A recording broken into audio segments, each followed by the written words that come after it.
Yan po, nakakalungkot pong isipin na si Nanay Angelita po ay pumanaw na. Ito po yung dati niyang tinitirahan, pasamantala ay lumipat sila sa bahay ng lalaki. At ito nga po ay nabalita na lumalaki yun dyan pero hindi naman buntis. Ngayon nga ay pumanaw na si Ate Angelita at may iniwang 3 anak. Nakakalungkot isipin na hindi talaga natin nalaman kung ano talaga ang tunay na dahilan.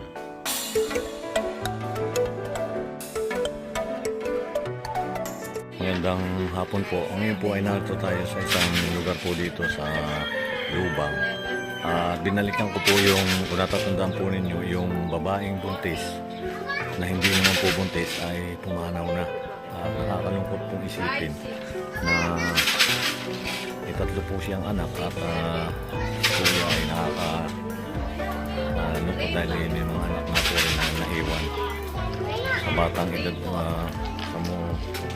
Bata pa po yung sinanay ay inuha na ng God. Ayan po, kapuntahan po natin.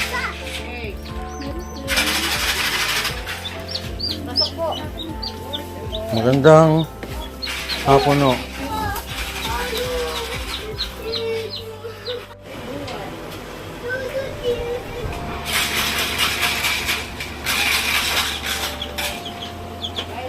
Kamusta?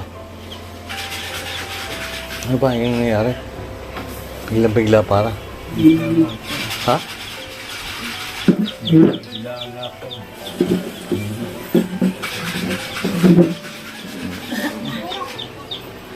Kailan pa nangyari?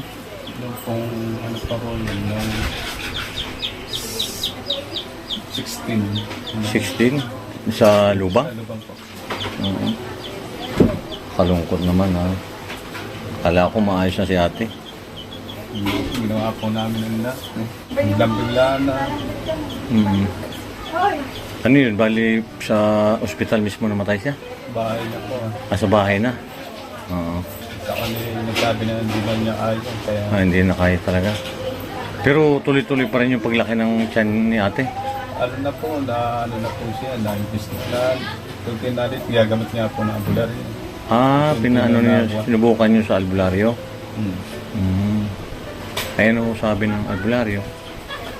Sabi ng albularyo, hindi po maintindihan. Kami po. Maraming nagsasabi na gawa ng tao, gano'n. Hindi ko kaya ako po yung naguguluhan talaga po.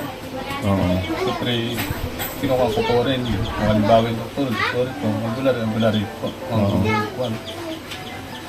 Ginagawa ko po lahat para po ang agad ko po lahat para bumaling.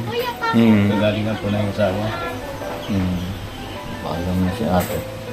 Nakakalungkot din na niwan na sila. Ang pangalan nga pala niya? Sa Raymond po. Raymond. At may 3 anak ano? Tatlo po. 3, yung mga anak palilitan pa rin. Grade Grade 5 po. Grade 5. Grade 10, grade 11. Oo, puro nag-aaral. Pagtrabaho. Oo nga. Nag-aaral na yung Kau kaya na. Kaya masawad niya bantayan ko. Kaya nag-ibig na po ako namin. Tatanungin kayo. Ito pala yung mga anak po nila.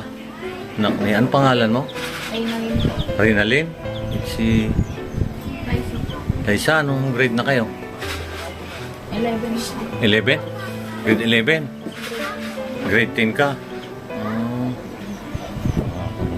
Isipin. Pero itong bahay mo na ito, di ba hindi ka naman, ano ito sa magulang mo? Oo, nakikitira din lang kayo dito. Oo. Yung bahay, sira na nga po.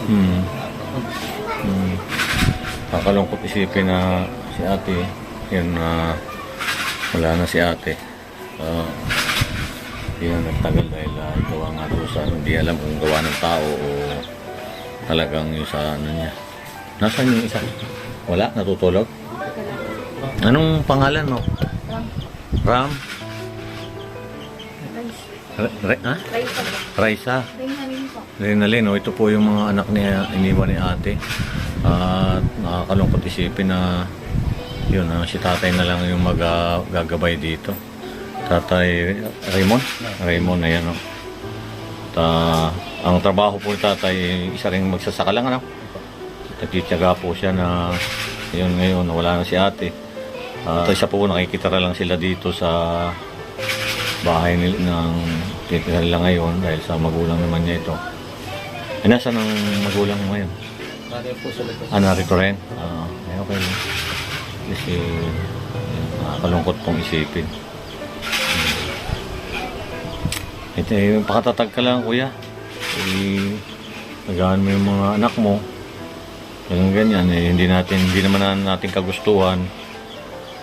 Wala tayong magagawa. Naroon na, kinuha na agad ng maaga ni God. Dasal pa rin tayo lagi sa kung may kapal. Yun ang pinaka natin para maging matatag tayo. Laban lang, kuya. Kayo naman, kayong tatlo, mag-aral kayong mabuti, ha. So, ano ninyo si tatay nyo dahil wala na si nanay.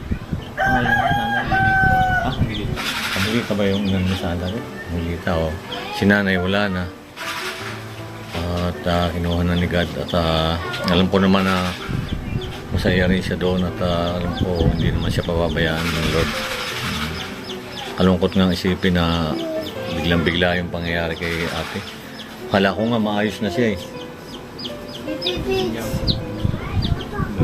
Hindi na po niya nakayanan. Pero nung nag-ano ako dito, nakabalik pa sa Maynila kayo? Di ba nagpunta ako dito noon? Balik pa kayo ng Maynila? Hindi na. Hindi na po. Hindi na. Parang nag-ano na lang kayo doon sa ano? Lubang po. Sa Lubang. Sa hospital po ng Lubang. Pinabula rin po namin. Ginawa namin doon sa Ayusawa. Kalungkot isipin. Dahil kung nga po, nakapatay, guguluhan na. Siyempre, hindi mo alam kung ano talaga yung cause nung sakit ni ate. Pero sabi mo nga, di ba sabi mo yung sabi niya sa kidney ba yun? Oo. Bago-bago rin naman yung sabi ng doktor. Bago nga po. Oo. Alam mo, may nag-ano sa akin, sabi daw, dinala ba niyo sa kidney, mismo siya? Kidney center po. Oo, dinala niyo doon? At sa isabi niyo. Oo. Marami nga po hospital po namin. Para lang makasurvive si ate. Pero, Tapos dinala po namin sa heart center. Tinanggalan po naman siya ng tubig. Kaya lang medyo may kamahalan doon sa heart center. Hindi namin nakayanan. Nung pangalawang tanggal ulit, pangalawang, tatlong, pang-apat, doon sa MCU na po. sa MCU na. Medyo mababa po doon. Medyo mura ang tanggal ng tubig. Wala pong hindi po rin sa MCU po, wala po rin, hindi rin nila makita kung anong sakit po. So saan ang gagaling ng tubig?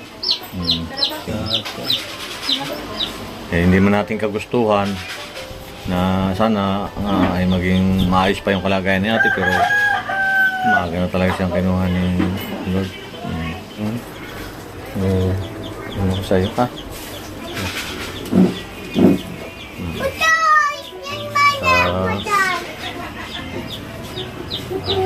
Pakianuhan mo na rin lang yung mga anak mo, ha? Itong pabayaan ako, ano pa naman, malalaki na naman sila, kaya lang siyempre ang isipan niyan talagang bata pa rin, kaya katatag lang kayo, ha? Tatag lang. Ayan, makakalungkot isipin.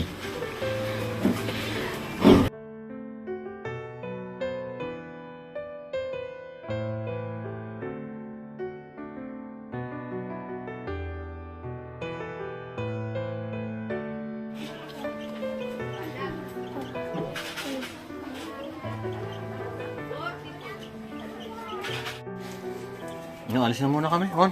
Ha? Salamat, ha? Ayan, maraming salamat po sa walang sawa ninyong pagsubaybay sa aking YouTube channel. At ingat po lagi tayo sa po tayo naroon. Maraming po salamat sa ating mga viewers, subscriber na patuloy na sumusuporta sa atin. God bless po sa inyo.